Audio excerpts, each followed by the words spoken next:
इसका स्ट्रक्चर थोड़ा सा अलग है, ठीक है। इस एस्टिमेट्स कमेटी का, ये भी एक परमानेंट कमेटी है और ये बनी थी 1921 में, ठीक है, लेकिन फिर इसको 1950 में खत्म कर दिया गया। बट अगेन 1950 में दोबारा से स्टार्ट किया गया ऑन रिकमेंडेशन ऑफ हमारे जो फाइनेंस मिनिस्टर थे पहले, कौन थे फाइनेंस मिनिस्टर? जॉन मेथई। उनके कहने पे इनको दोबारा से बनाया गया।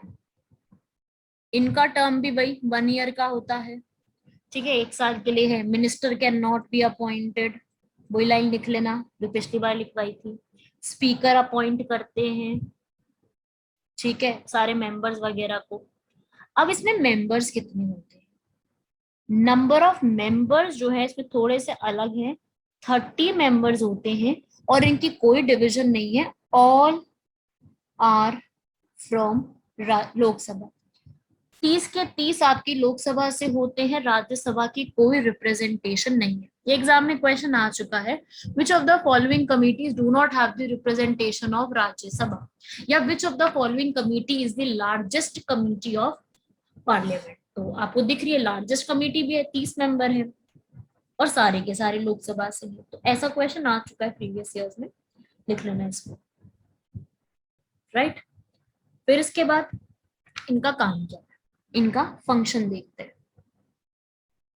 इनका फंक्शन ये है कि ये जो जितना भी बजट आता है, बजट में एस्टिमेट करना और ये बताना कि हम कैसे बजट में लो से लो पैसा लगा के ज्यादा से ज्यादा फायदा उठा सकते हैं, राइट।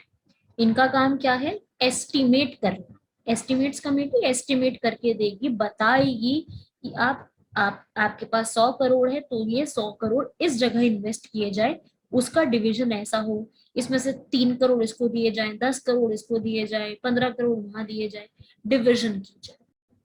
तो वो सारा काम किसका होता है? Estimates committee. इनका मेजर काम होता है जब बजट आता है, ठीक है। बजट जब आता है तब कुछ टाइम पीरियड के लिए छुट्टी हो जाती है ना पार्लियामेंट की, तो उस टाइम पीरियड में सारा का सारा बजट जाता है इस कमेटी के पास।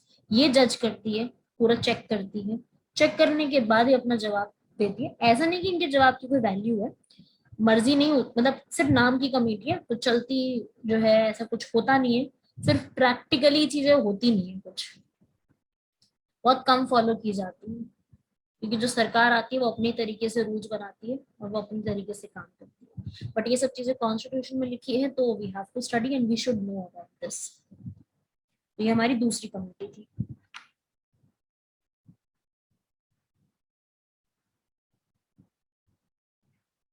Moving on to the third committee.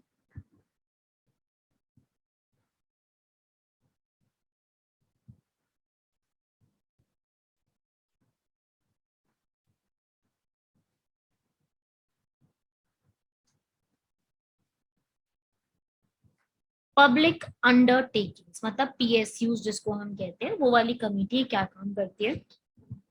ये बनी है 1964 में, ये आफ्टर इंडिपेंडेंस। किसने कहा था बनाने के लिए? कृष्णा मेनन। कृष्णा मेनन की रिकमेंडेशन पे इसको बनाया गया, ठीक है। मेंबर्स होते हैं 22, वही डिवीजन 15 और 7 की 15 लोकसभा से, 7 राज्यसभा से मेंबर्स जाएंगे। सेम इनका जो टर्म है वो 1 साल का रहेगा और मिनिस्टर्स को अपॉइंट नहीं किया जा सकता। सारी लाइनें लिख लो ये वाली।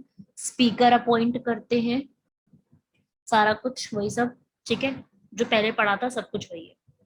अब बेसिकली इसका काम क्या होता है? बेसिक फर्क अब उनके फंक्शंस पे आता है। पब्लिक अंडरटेकिंग्स मतलब भारत में जितनी भी पीएसयूज चल रही हैं, whatever the PSUs are there in India, जो भी पीएसयूज चल रही हैं, वो उनकी रिपोर्ट्स की जांच पड़ताल करना जिम्मेदारी है, ठीक है।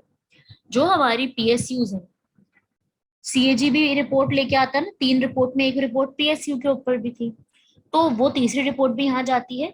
और हमारे भारत में जितनी भी पीएसयू चल रही हैं जहाँ पे भारत सरकार का शेयर है, तो उस शेयर में कितना अमाउंट जो है, थोड़ा सा अमाउंट कहाँ जाएगा, किसको जाएगा, या अगर वो घाटे में जा रही है तो उसे हटा देना, मतलब पीएसयू से रिलेटेड सारी इंफॉर्मेशन, जानकारी इकट्ठी करना, वो किसके हाथ में है? ये सारी चीजें ये कमेटी जज करती है।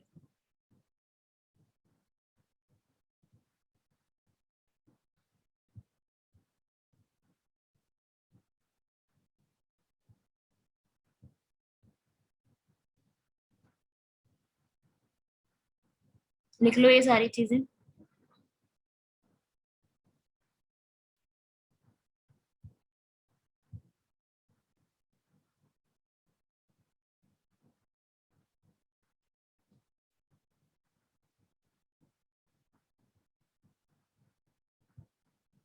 Yes ma'am.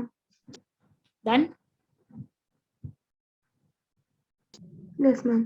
ये था आपका पहला, पार्लियामेंट्री कमिटीज के बारे में सारी इंफॉर्मेशन लिख लेना। ठीक है, इंपॉर्टेंट है, ये सारी चीजें आपको आनी चाहिए। बाकी आप इसके बाद आप लोग कह रहे थे कि एक टॉपिक अमेंडमेंट्स वाला, वो भी मैं बता देती हूँ, थोड़ा सा ज्यादा इम्पोर्टेंट नहीं है। ठीक है, वैसे मैं आपको लिस्ट प्रोवाइड कर दूंगी इसकी, जो अमेंडमेंट्स हुए हैं आप। मैम हाँ मैम ये जो आज का टॉपिक था, ये क्या मैम आता है, मतलब पूछा जाता है? क्योंकि ये हाँ थोड़ा सा मैम मिसलेनियस टॉपिक है। हाँ, बिल्कुल आता है पार्लियामेंट्री कमेटीज पे, और उस पे क्वेश्चन आ चुके हैं, बिल्कुल क्वेश्चन ठीक है मैम। इजी है, कुछ डिफिकल्ट नहीं इसमें ऐसा। सबको समझ में आ गया ना? Srishti, Sneha, Shreya, Sanjana, Ashutosh, Alam ma'am, yes ma'am. Yes ma'am. Priyanshu, Sheel. Ma'am, जो कमिटी ऑन पब्लिक अकाउंट्स में आपने जो उसका फंक्शन बताया, कैग हाँ वो 3 रिपोर्ट्स बनाती है, फिर वो प्रेसिडेंट को देती है, मैम थोड़ा सा एक बार उसको रिपीट कर देंगे, मैंने मैम ओके। मिस हो गया मैम मेरे से।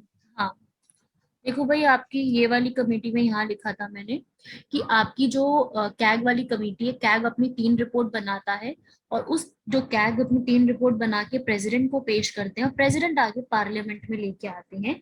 तो पार्लियामेंट में जब ये जाती है रिपोर्ट 3, तब कमेटी ऑन पब्लिक अकाउंट्स उसको जज करती है, चेक करती है, उसके अंदर की सारी इंफॉर्मेशन वगैरह सारी चीजों को देखती है, तो तब इनका काम आता है।